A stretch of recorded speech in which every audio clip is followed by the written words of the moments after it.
Singer Sunitha గురించి ప్రత్యేకంగా చెప్పాల్సిన పనిలేదు. అంతలా తెలుగువారి గుండెల్లో ఆమె స్థానం సంపాదించుకున్నారు.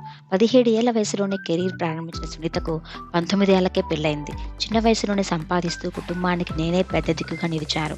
2 పిల్లలు పుట్టాక మనస్పర్ధలు రావడంతో విడాకులు తీసుకుంది. అయినప్పటికీ సునీత తన కెరీర్‌ని కొనసాగించింది. అటు సింగర్‌గా, డబ్బింగ్ ఆర్టిస్ట్‌గా సినీ పరిశ్రమలో తనకంటూ ప్రత్యేక స్థానాన్ని సంపాదించుకున్నారు సునీత. పాటల తోటలో 25 ఏళ్లుగా అలుపెరగని గాన కోయిల ఆమె. సునీత పాటకు పరవశించిన వారు ఉండరంటే అతిశయోక్తి కాదు. టాలీవుడ్‌లో ఏ సింగర్‌కి లేని ఫ్యాన్ ఫాలోయింగ్ ఆమెకు ఉంది.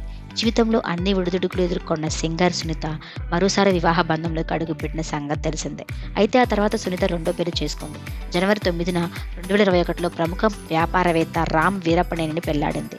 ఆమెకు రెండో పెళ్లయ్యాక మూడో వివాహ వార్షికోత్సవం ఇవాళ జరుపుకుంటుంది. తాజాగా ఈ విషయాన్ని సోషల్ మీడియా వేదికగా పంచుకుంది. నా జీవితం మొత్తంలో అద్భుతమైన క్షణం ఇదే అంటూ పోస్ట్ చేశారు. ఈ విషయం తెలుసుకున్న ఆమె అభిమానులు సోషల్ మీడియా వేదికగా అభినందనలు చెబుతున్నారు. ప్రస్తుతం సునీత పెళ్లికి సంబంధించిన ఫోటోలు నెట్టింట తెగ వైరల్ అవుతున్నాయి. కాగా ఇటీవలే స్టార్ సింగర్ సునీత కుమారుడు ఆకాష్ హీరోగా ఎంట్రీ ఇచ్చారు. సర్కారు నౌకరి అనే చిత్రంలో నటించారు. గంగనమోని శేఖర్ దర్శకత్వం వహించిన ఈ సినిమా జనవరి 1న ప్రేక్షకుల ముందుకు వచ్చింది.